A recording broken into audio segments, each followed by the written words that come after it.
No mês de janeiro, a gente optou por esclarecer também e ensinar o nosso público um pouquinho mais sobre educação financeira, esses termos que a gente às vezes sempre escuta nos telejornais, vê às vezes nas matérias, nos jornais, ou mesmo as pessoas falarem e comentarem, e a gente tem um pouquinho mais de dificuldade de entender. Espero que você tenha aproveitado. A gente finaliza hoje, agora, a nossa última aula dessa série especial, mas com certeza durante todo o ano, o Mulher.com vai ter esse cuidado e trazer temas também relevantes e que diz respeito à educação financeira para você de casa aprender mais e, inclusive, poder investir seu dinheirinho e aí conseguir uma situação mais tranquila, uma situação financeira mais feliz.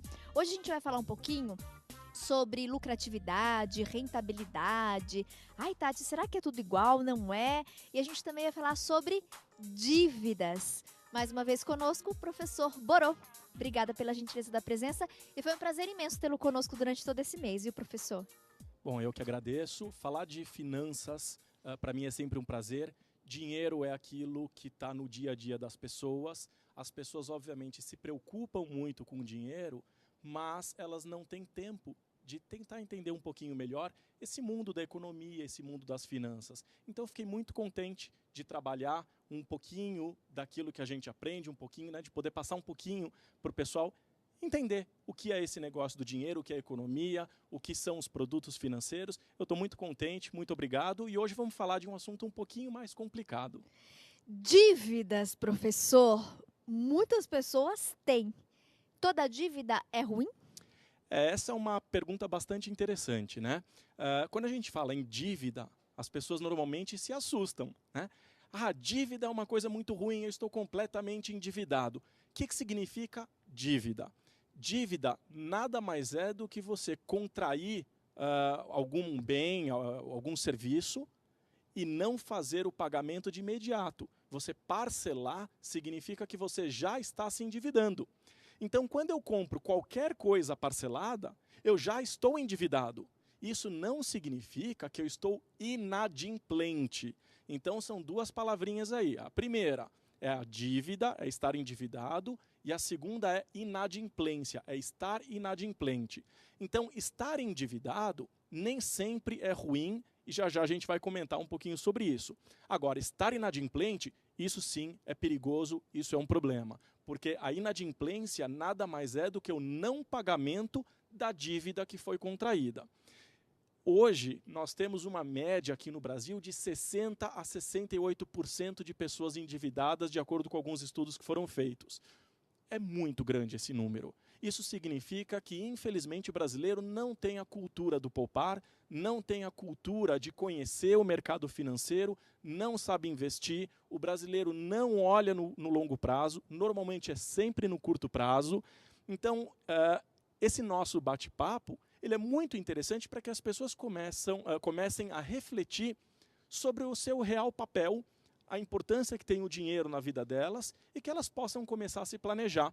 E aí, eventualmente, se contrair dívidas que possa realmente arcar com as suas responsabilidades, mas cuidado para não ficar inadimplente. Inclusive, professor, se você só me permitir, é importante você falar isso. Você sabe que, especialmente, né, a nossa aula de educação financeira da última segunda-feira, que a gente falou um pouquinho sobre investimentos, bolsas, aplicações, e aí o público elogiou muito e agradeceu muito, exatamente porque eu acho que a gente conseguiu desmistificar um pouquinho, né? Aquela coisa que, então tem dinheirinho, vou deixar lá na poupança. Além da poupança, existem muitas outras boas opções para a gente deixar, investir o nosso dinheiro, né? De repente, lá na frente você conseguir, inclusive, ter de volta um dinheirinho e aí com um pouquinho mais, uma situação mais tranquila. E que bom que vocês puderam, de fato, aproveitar. Gente, qualquer dúvida que vocês tenham, entre em contato conosco, porque a gente traz o professor Borô e aí explica de maneira mais detalhada, de repente, algo que você quer saber, algo que você quer aprender. Porque existem nessa área, né, da economia termos, muitos termos, que para o professor Borô é muito tranquilo trabalhar. E aí ele, de uma maneira didática, traz para a gente. Então, não tenha vergonha, participe sim. E que bom que na semana passada, especialmente, vocês gostaram muito e a gente conseguiu quebrar, né, esse tabu. Ai, mas investir, comprar ações, investir na bolsa, ai, tá, isso daí eu não consigo não. E aí a gente aprendeu sim, que nós podemos sim, que não é nenhum tabu, é possível fazer. Professor, eu tenho inclusive aqui um material de apoio, se o senhor se sentir à vontade. Então, para a gente falar um pouquinho mais dessa questão da dívida, do endividamento, né? E a rentabilidade e a lucratividade. A gente sempre ouve esses dois termos e a gente acaba tendo a impressão que significam a mesma coisa. De fato, significam ou não? Não, são coisas completamente diferentes. Então, quando a gente fala em dívida, existe a dívida boa e a dívida ruim. Tá. Né? Qual é a dívida ruim? É quando eu tomo alguma dívida, eu compro algum determinado bem ou pego algum serviço, faço essa dívida e ele não me traz um resultado financeiro positivo. Então, por exemplo, carro. Né? Carro é um ativo depreciável, mas é uma boa dívida eu financiar um automóvel? Olha, depende. Se eu já tiver um carro e estiver trocando, estiver comprando um outro carro simplesmente para satisfazer o meu desejo, teoricamente é uma dívida ruim. Né? O que é uma dívida boa? Supondo que eu seja, por exemplo, um vendedor e eu precise ampliar os horizontes, eu preciso aumentar o meu market share, eu preciso vender em outros locais e eu resolvo comprar um automóvel para isso. Esse automóvel vai me custar R$500 por mês. Só que eu aumento o meu resultado em R$1.000 por mês. Essa é uma dívida boa, porque eu contraí a dívida e eu consegui fazer mais dinheiro com aquela dívida que eu contraí. Então, a dívida ela é ruim? Não. Existem dívidas que são boas. E o que a gente vai ver hoje é que nem sempre as dívidas são ruins. Um exemplo disso é o que eu chamo de alavancagem financeira. O termo ele é um pouco complexo, mas dá para a gente explicar isso de uma maneira bastante simples. Vamos passar então para o nosso público? Vamos lá. Eu vou me levantar para aprender também. Então, vamos lá. Fique à vontade, viu, professor? Bom, primeira coisa é o seguinte, quando eu falo em alavancagem financeira, significa que eu vou tomar capital de terceiros. Então, existem dois tipos de capital, o capital próprio e o capital de terceiro. Capital de terceiro é o dinheiro que eu pego em banco. Capital próprio é o meu próprio dinheiro. Então, eu vou chamar aqui de CP o chamado capital próprio. É o meu dinheiro, o dinheiro que eu ponho do meu bolso. Então, vamos colocar aqui como um exemplo que eu vou colocar R$100 do meu bolso. De capital de terceiro, portanto, lá no banco, eu não vou pegar nada. Não vou pegar dinheiro emprestado no banco, eu vou começar o meu negócio. Isso significa, então, que os meus custos e despesas, eu tive um total, por exemplo, aqui, de R$100. Gente, isso aqui é de uma maneira bastante didática, eu não quero trabalhar contabilidade, eu quero trabalhar só de uma maneira simples para entender essa diferença de lucratividade e rentabilidade. Tá. Agora, supondo que eu tenha colocado esses R$100 e eu tenha conseguido uma venda de R$300.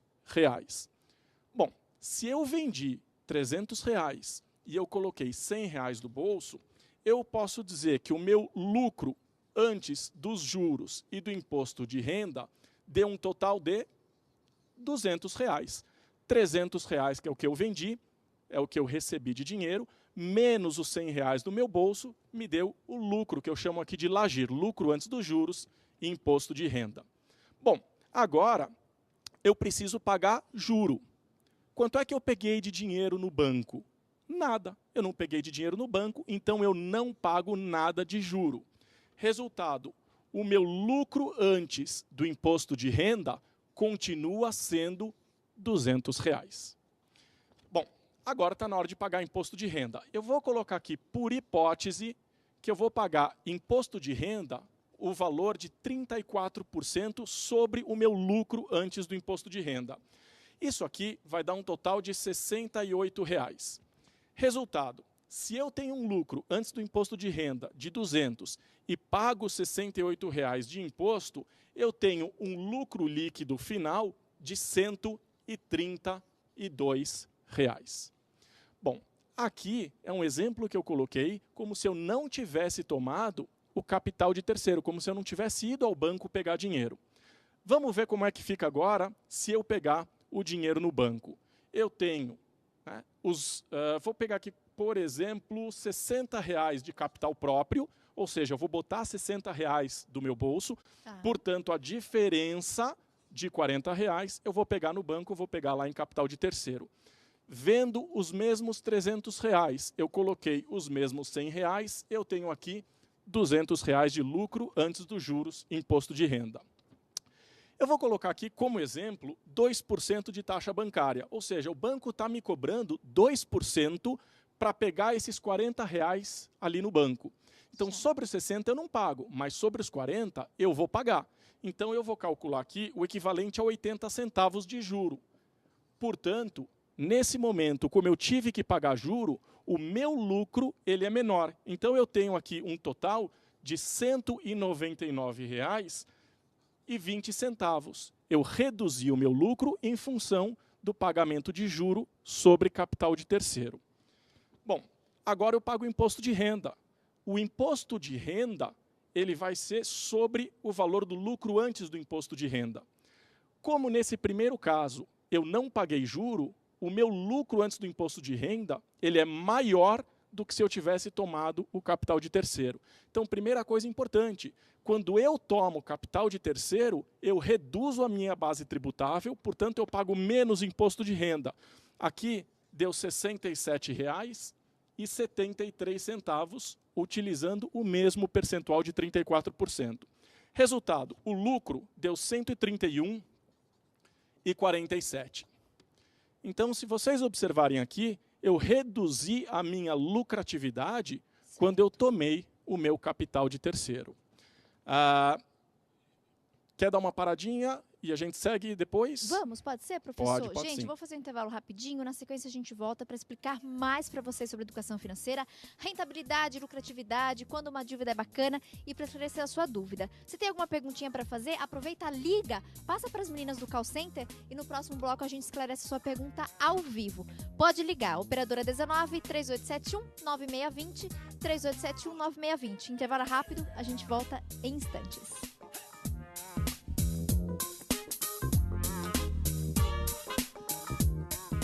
De volta ao programa Mulher.com. Durante o mês de janeiro, todas as segundas-feiras, a gente teve a oportunidade de aprender um pouquinho, né, sobre educação financeira. A gente recebe o consultor financeiro e professor Borô. Aqui mais uma vez eu agradeço, viu, a presença durante essas segundas-feiras e que a gente possa se encontrar mais vezes durante o ano e aprender, né, sobre esses termos que às vezes de fato parece, né, ser aquele tabu, né, professor? A gente tem aquela, às vezes aquele preconceito desses assuntos que envolvem economia, mas é importante a gente conhecer, aprender, até para a gente conseguir investir melhor e também não ser passado para trás. Professor, a gente então teve essa primeira explicação, né, no bloco anterior, e aí você deixou muito claro, Tati, as pessoas confundem, parece ser coisas semelhantes, mas são bem diferentes, a lucratividade da rentabilidade.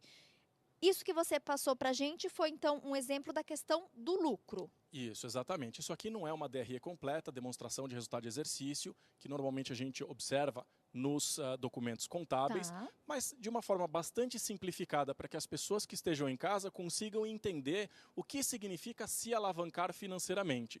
Então, a alavancagem financeira nada mais é do que eu tomar capital de terceiro para melhorar a minha rentabilidade. Agora, qual é a diferença de lucratividade para rentabilidade? A lucratividade é o resultado que a empresa dá. Então, eu tenho lá as minhas receitas menos todos os meus custos, despesas, pagamentos de impostos e etc. E eu tenho o meu resultado, que é o que eu chamo de lucro. A rentabilidade é aquilo que volta para o bolso do acionista, é aquilo que volta para o dono da empresa. Então, nesse caso aqui, como eu tomei capital de terceiro, eu reduzi a minha lucratividade.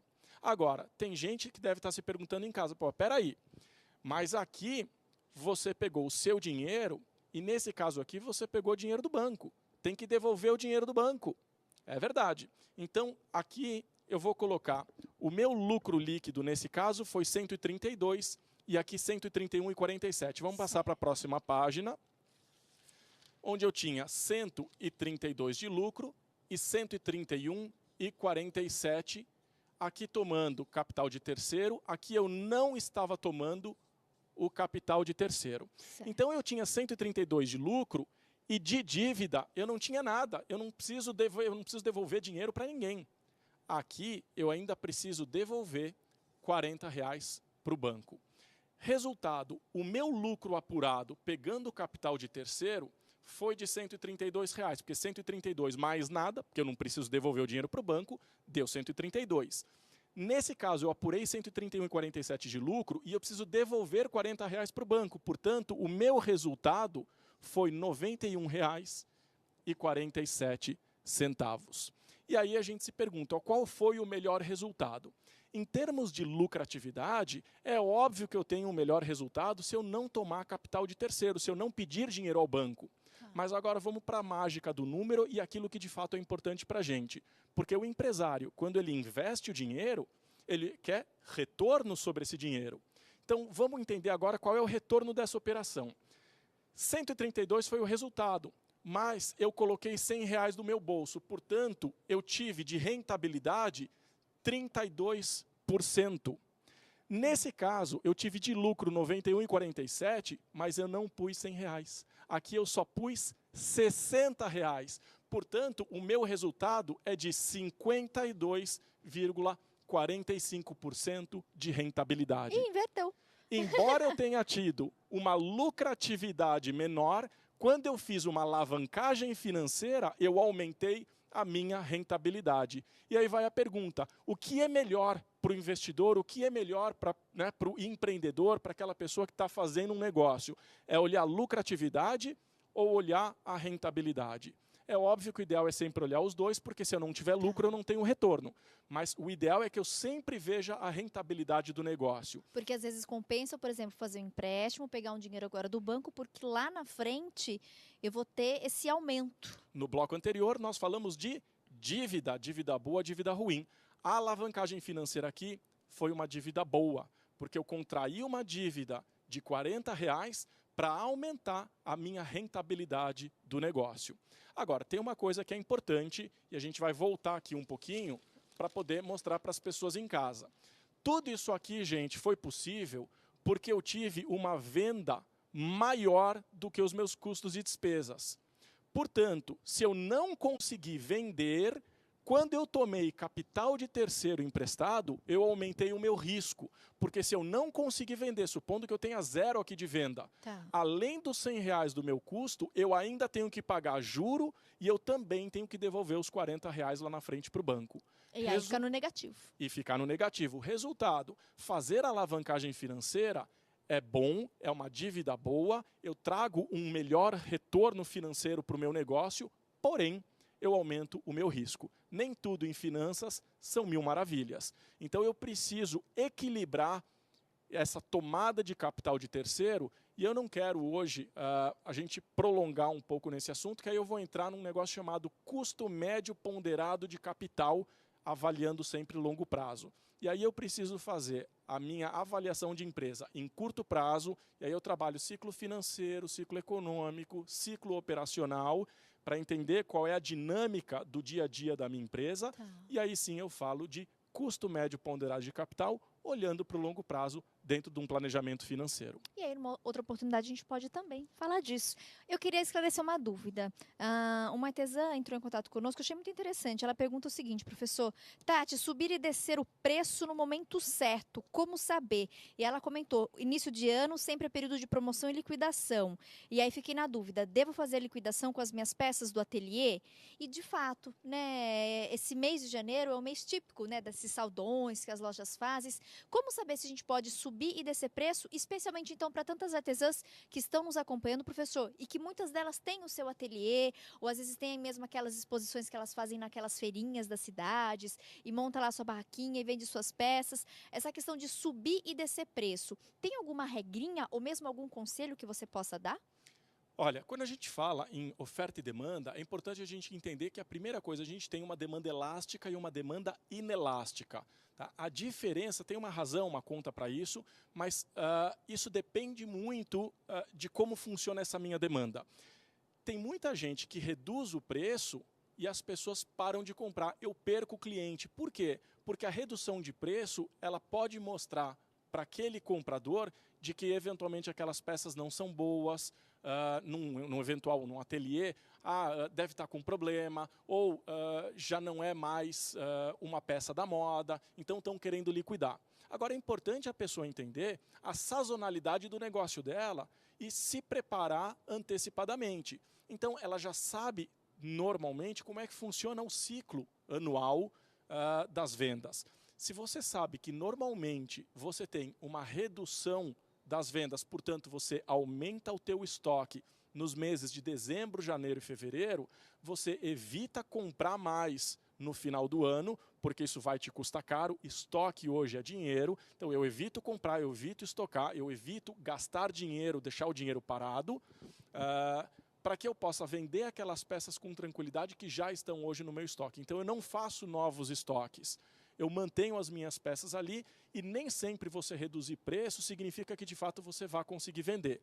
Agora, existe a questão da estratégia de marketing. Muita gente quer reduzir um pouquinho o preço para trazer novos clientes. E aí eu preciso buscar o equilíbrio entre a demanda, né, as novas pessoas que estão vindo buscar, e o meu preço. Existem cálculos para isso, eu posso calcular custo, despesa. Agora, muito cuidado, não dá para entrar em desespero, sair liquidando abaixo do custo, porque você, recebendo dinheiro, você não consegue pagar o seu fornecedor. Perfeito. Professor, mais uma dúvida. A telespectadora possui R$6.000 na poupança e ela até então nunca tinha pensado em colocar em outro lugar, foi inclusive o tema da nossa última entrevista. E ela pede uma recomendação: continuo deixando os meus R$6.000 na poupança ou não? Tem alguma sugestão e talvez uma dica? Isso, vamos lá. A primeira coisa que eu acho importante é dizer para o telespectador que quem trabalha com finanças não pode dar dica, né? Nós somos proibidos, o mercado é extremamente regulado. Então, se eu der hoje uma dica e eu não tenho o direito, né, de dar essas informações, em especial publicamente, então a gente não pode fazer isso. Eu não posso dar dica de investimento, mas a gente pode dizer se é um bom ou um mau negócio. Então, o que eu posso dizer para a nossa telespectadora é que o dinheiro em poupança, em especial R$6.000, não é um bom negócio. Existem uma série de outros produtos muito mais interessantes e minha recomendação, conversar com pelo menos 2 profissionais. O primeiro profissional, buscar uma corretora independente. Segundo, procurar eventualmente o gerente do banco e sentar para conversar. A gente brinca, e me perdoem os gerentes de banco, que normalmente o gerente ele tem 3 gavetas. A primeira gaveta é de título de capitalização, né? Serve para botar para quem quiser engolir aquele produto. É um produto que eu particularmente não gosto.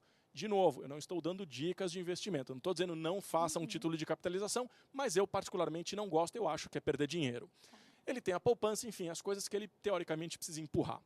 A segunda gaveta dele é aquela gaveta onde ele tem os produtos básicos do banco que ele precisa vender. Porque o gerente de banco nada mais é do que um vendedor de produtos financeiros.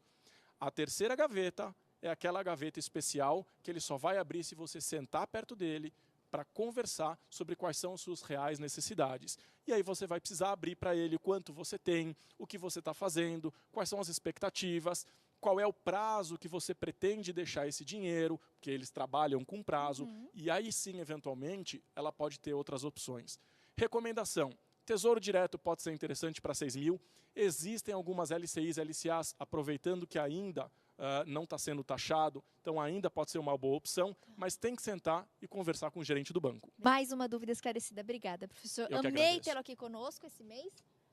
E volte, tá bom? No decorrer desse ano, assim que puder, para trazer mais para a gente esses assuntos. Eu fico à disposição. Até breve, então. Gente, eu vou fazer mais um intervalo rapidinho e na sequência a gente volta com mais dicas. Tem arte em feltro para você que gosta, tema Páscoa. Até já.